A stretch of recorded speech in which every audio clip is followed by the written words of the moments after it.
Hello and welcome everyone to your Tuesday edition of the Daily 8 on the News 8 Live Desk. Phil Penarski back here once again with you all to bring you the top 8 stories of the day. Our first story takes us to Gaines Township, where first responders are credited with saving a teenager's life.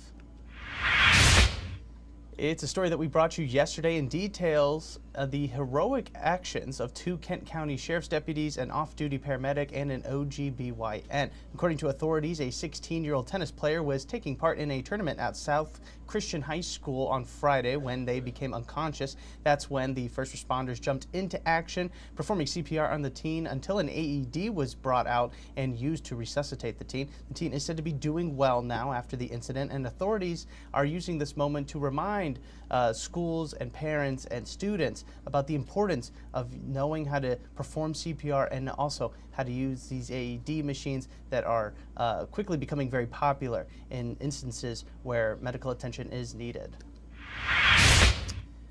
And healthcare providers in Michigan and across the country are currently dealing with a nationwide IV fluid shortage. The shortage was brought on by Hurricane Helene, as the largest supplier of the fluid treatment in the United States suffered some temporary flooding, which led to a stoppage in production. The company has signed off on shipping in IV fluids from its international facilities to help with the shortage. At this time, some facilities have not felt the direct impacts of the shortage, but are working to set up a plan in case this changes in the coming weeks. And now for some Lions news. Wide receiver Jamison Williams, who has really blossomed this season, is expected to be out the next 2 games for Detroit. According to a report by ESPN, the 23-year-old is facing a suspension for violating the NFL's performance-enhancing substances policy. That would be a 2-game suspension. Specifics into this reported policy violation by ESPN or Williams himself have not been given at this time, but Williams did say that he would not be appealing this decision by the NFL. This is the second time Williams has been suspended by the league in his short career. He was suspended ultimately for 4 games after placing bets on non-NFL games while at a team facility early in his rookie season. And some changes could be coming to Michigan courtrooms if a proposed bill gets passed to expand the use of therapy dogs inside of them. Currently, dogs are allowed to be by victims' sides, but only if they're 15 years old or younger. Senate Bill 248 would grant that same access to those 17 years and younger. Advocates say that this will help make it easier on victims to tell their story in courtrooms and help the legal process along. They also say that since the dogs' handlers are volunteers, the only extra cost would be their parking fees. The bill passed the Michigan Senate unanimously in June 2023, but is now waiting for the House Judiciary Committee to make a decision.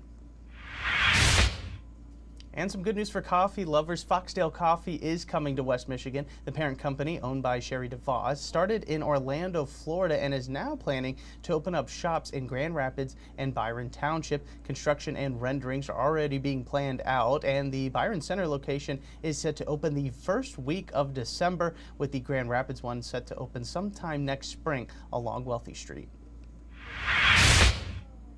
And some of us may be enjoying the delay in colder temperatures and precipitation as we are more than halfway through October, but it's not all good news. The dry weather is contributing to a lot more fires across the state. Several of them broke out over the weekend, with some still burning in the UP. According to the Michigan Department of Natural Resources, about 120 acres of federally managed land had been burned as of yesterday. Fire experts and specialists are now asking residents to avoid setting fires or burning anything right now, as the dry weather and high winds may attribute to additional problems. That being said, let's now get you a look at your forecast with the help of Storm Teammate meteorologist Matt Kirkwood.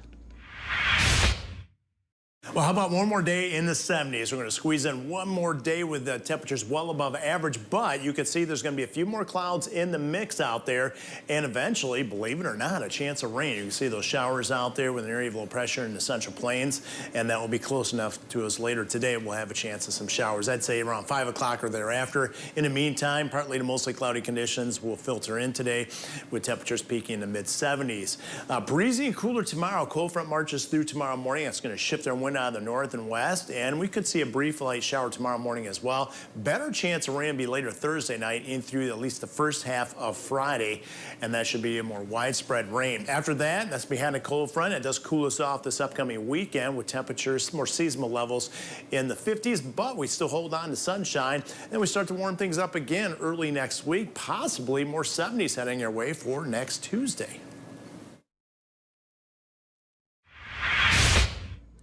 All right, thanks, Matt. And we wrap up today's show looking towards the future, as Tulip Time will be here before we know it. The 2025 festival down in Holland will begin on May 2nd this year, and organizers have unveiled the festival lineup and times for all the fun this year, including Dutch dance performances and lessons for those looking to learn a few steps. Tickets for Tulip Time will go on sale next week on October 29th, and we have ways for you to grab them and start planning your trip down to Tulip Time right now over on our website, woodtv.com.